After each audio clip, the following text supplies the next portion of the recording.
Hello everyone, আসসালামু আলাইকুম। আশা করি যে যেখানে বসে ভিডিওটি দেখছেন সবাই ভালো আছেন, সুস্থ আছেন। হাজির হয়ে গেলাম নতুন আরও একটি রেসিপি নিয়ে। আজ আমি আপনাদের সাথে শেয়ার করছি পালং শাক ভাজি রেসিপি। এই রেসিপিটা একেবারেই সহজ, যারা পারে তারা হয়তোবা মনে করছে এই ভাজিটা আসলে দেখানোর কি আছে। তবে কি জানেন, নতুন যারা তাদের জন্য এই ভাজিটা আসলে অনেক হেল্পফুল।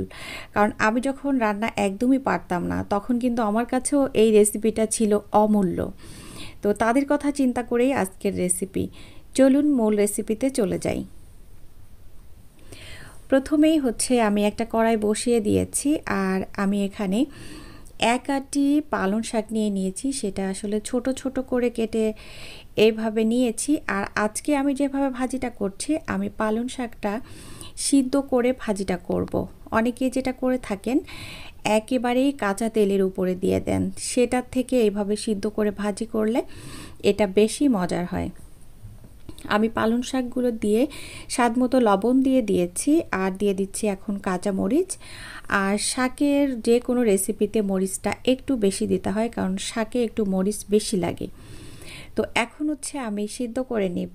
আর এই পর্যায়ে আমি একদমই ঢেকে দিব না, ঢেকে দিলে কিন্তু শাকের কালার নষ্ট হয়ে যাবে এবং অনেক বেশি পানি ছেড়ে দিবে। তাই চুলার আঁচটা মিডিয়ামে রেখেই আমি এইভাবে ঢাকনা ছাড়া শাকগুলোকে সিদ্ধ করে নিব।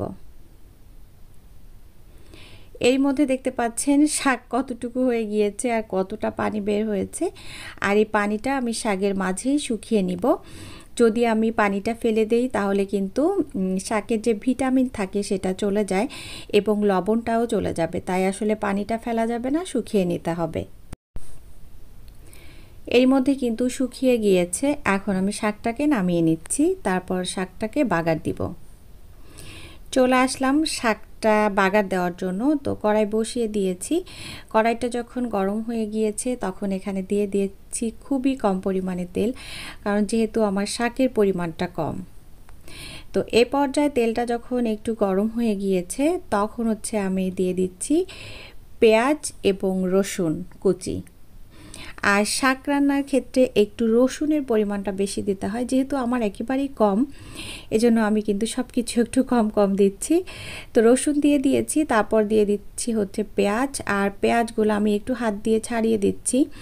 অনেক সময় দেখা যায় পেঁয়াজ কুচি করলে দেখা যায় একটার সাথে আরেকটা লেগে থাকে, ওই জন্য আমি একটু ছাড়িয়ে দিলাম। এখন একটু নাড়াচাড়া করব, আর এটাকে কিছু সময় আমি একটু ভেজে নিব।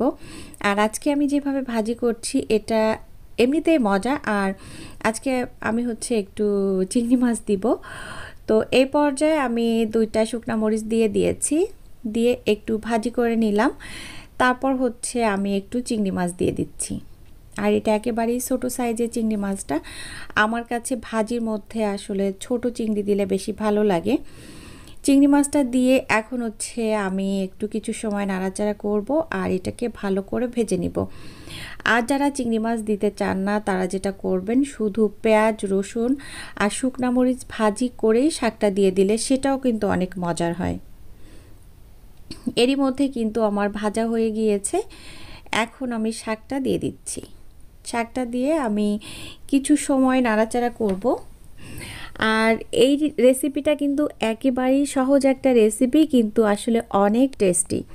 আর যেহেতু শীতকাল চলছে, আসলে শীতকালের পালং শাক কিন্তু অনেক মজার।